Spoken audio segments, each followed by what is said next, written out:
Beberapa waktu lalu, Loli pernah menuliskan di Instagram story miliknya soal podcast yang tidak tayang oleh Denny Sumargo. Menanggapi hal itu, Denny Sumargo pun angkat bicara. Ia mengakui memang membatalkan tayangan podcast bersama Loli di YouTube miliknya. Bukan tanpa alasan, Denny Sumargo mengatakan tidak ingin menimbulkan keributan baru antara Loli dan Nikita Mirzani. Lebih lanjut, ia menegaskan tidak ingin menjelekan atau merendahkan pihak manapun melalui podcastnya. Saya tidak pernah diajarkan untuk menginjak atau menghina siapapun, atau meremehkan siapapun sehina apapun hidupnya. Saya percaya di setiap agama pun tidak pernah diajarkan seperti itu, katanya. Mau seburuk apapun kelakuan orang itu, ya itu kan hidup dia. Saya kan tidak perlu ikutin hidup dia, tapi saya tidak harus merendahkan hidup dia, lanjut Denny Sumargo. So, gimana menurut kalian? Komen. Ya, saya sempat di-tag ya, katanya saya di-prank. Saya sih nggak ngerasa di-prank ya, karena saya podcast orang tuh banyak. Ada yang bohong, ada yang jujur, ada yang ngeprank, ada yang enggak. Dan saya pikir meja podcast saya bukan untuk saya mengadili orang ya. Saya tuh memberikan kesempatan bahkan untuk orang yang pernah bikin salah se-Indonesia. Dulu ada kasus Randy. Iya. Ya kan, udah salah itu kan. Dan saya pikir kalau orang mau berubah, kenapa tidak kan? Dan saya bukan Tuhan yang bisa tahu orang ini berubah atau tidak gitu loh. Semua kembali kepada masing-masing daripada orang itu. Apa yang disampaikan, nah terbukti atau tidak. Nah kalau tidak terbukti, ya dia pasti kena sendiri. Dia juga sudah sempat sih secara off the record memberi masukan lah kepada kakak tertuanya Fadel. Alangkah baiknya jangan diperpanjang dong, karena nggak bagus.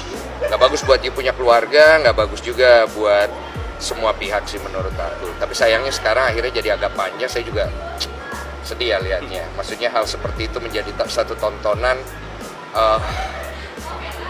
Loli, Nikmir, Fadel, keluarganya, ya pasti semua jadi gitu deh, segera selesai. Tidak ada mantan ibu, tidak ada mantan anak, karena mereka adalah ibu dan anak satu darah. Dan saya berharap masalah mereka bisa segera selesai. Saya pasti doakan yang terbaik dan saya akan bantu yang terbaik untuk damai. Kalau cari. Hai Re, aku baru lihat statement dari pengacaranya Nikita Mirzani. Kalau yang pertama, Loli itu tidak pernah dikeluarkan dari kakak. Ya kan Loli pernah bilang, gue udah dikeluarin dari kakaknya Nikita Mirzani. Itu nggak ada gitu loh. Kata lawyernya masih tetap ada dan masih tetap statusnya itu anak gitu. Ya mungkin menurut aku sih wajar ya kalau misalkan ibu kadang emosi itu kan banyak yang diurusin. Terus kemudian ada juga denger gini kan, wah lu kalau begini gue coret dari daftar ahli waris atau warisan atau apalah. Mungkin itu waktu emosi ngomong mau dicoret dari kakak gitu, tapi kenyataannya itu enggak dan masih tetap statusnya itu anaknya. Ya namanya orang emosi gitu ya. Loli juga kalau emosi kan kayak kemarin juga ngata-ngatain Nikita Mirzani gitu. Jadi ya yang disampaikan sama Loli kalau dia itu dicoret dari kakak atau dikeluarkan dari kakak itu tidak benar. Yang kedua, Loli itu tidak ditahan, hanya memang karena memang dia masih di bawah umur dan menjadi tanggung jawab orang tuanya di sini Nikita Mirzani. Jadi diamankanlah di suatu tempat. Tapi itu mungkin di pamannya, mungkin di siapa gitu ya, tapi yang jelas mungkin supaya tidak sama-sama emosi. Kalau Loli lihat Nikita Mirzani emosi, mungkin juga Nikita Mirzani kalau ngelihat Loli nanti emosi.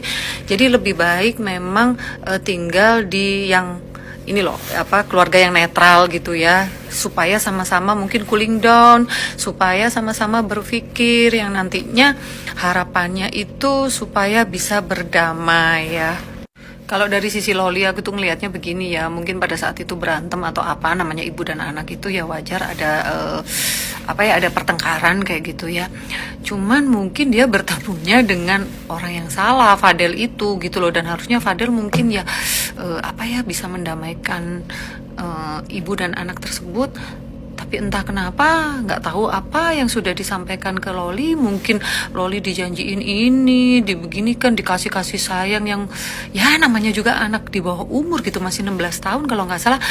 pasti kelepek-kelepek nggak sih? Terus ngerasanya itu merasa paling dicintai. Aduh, padahal itu juga belum tentu. Belum tentu juga Fadel itu akan menikahi.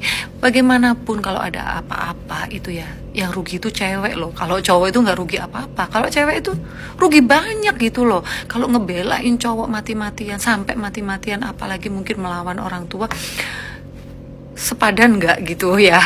Dan menurut aku ya, buat Fadel itu udahlah, nggak usah bikin story-story yang kayak gini ya. Biarkan Loli itu sendiri, terus kemudian dia biarkan berpikir supaya ya bisa damai dengan ibunya. Kalau memang kamu itu sayang, ya udah kasih ruang buat Loli itu gitu loh. Kalau emang mau, ya itu kata siapa, pengacara Farhad Abbas, nikahin. Tapi nggak tahu Nikita Mirzani ngebolehin nggak, apalagi kamu udah bikin mungkin Loli tambah jadi seperti ini ke ibunya gitu loh. Jadi udah biarin aja, kasih ruang dulu supaya Loli itu bisa berpikir, itu bisa kemudian damai sama ibunya gitu. Jangan bikin story yang, aduh aku lihat storynya itu yang, aduh udahlah, menurut aku itu nggak penting banget gitu loh. Dan lagi ya Fadel, Del ya, Loli itu masih di bawah umur, sabar kenapa gitu loh. Malah bikin hubungan dengan ibunya semakin gak karu-karuan. Udah mungkin dulu ada hubungannya gak enak dengan ibunya, kamu ini tambah-nambahin aja gitu. Sabar dulu gitu loh. Loli itu masih belum cukup umur dan masih menjadi tanggung jawab ibunya. Kamu mau ngapa-ngapain juga gak akan bisa gitu loh, karena dia itu masih dalam perlindungan ibunya ya. Mendingan udah deh, biarin aja Loli itu berpikir, diem dulu, jangan bikin story-story seolah-olah kamu yang paling cinta dan paling bener aja buat Loli ya. Coba kalau misalkan pihak Ibu Nikita Mirzani nggak memvideokan kejadian tersebut. Dan ya, sekali lagi nih ya gue bahas. Buat lo yang bilang, Bu Niki dan Dokter Oki, kenapa sih kok itu dikontenin? Kan kesian, tega banget sampai dikontenin. Itu anaknya sendiri loh. Kok sampai digituin ya, demi engagement, demi dapat endorse. Kalau Ibu Nikita Mirzani dan Dokter Oki itu nggak memvideokan kejadian penjemputan tersebut, gue nggak bisa bayangin. Lo tahu sendiri kan, dia malah teleponan. Tuh bocah malah nelpon tuh laki. Bener kan? Dikontenin juga kan ujung-ujungnya. Dimasukin live streaming malah. Coba kalau misalkan pihak Ibu Nikita Mirzani nggak memvideokan kejadian tersebut, dan video tuh laki trending, gimana coba? Gimana pemikiran orang-orang nanti di luar sana? Oh iya, ternyata kejam banget. Oh iya, ternyata begini. Itu kasihan, minta tolong apa segala macam bla bla bla. Bu Nikita tuh pinter, cerdas, makanya jangan dilawan. Nanti lu malah babak belur. Dah ya, ini terakhir gue bahas-bahas itu. Asli, ini terakhir gue bahas-bahas itu. Ngebahas tuh kasus. Gue mau cukuran malah nggak jadi. Lihat noh, kumis gue tinggal setengah noh.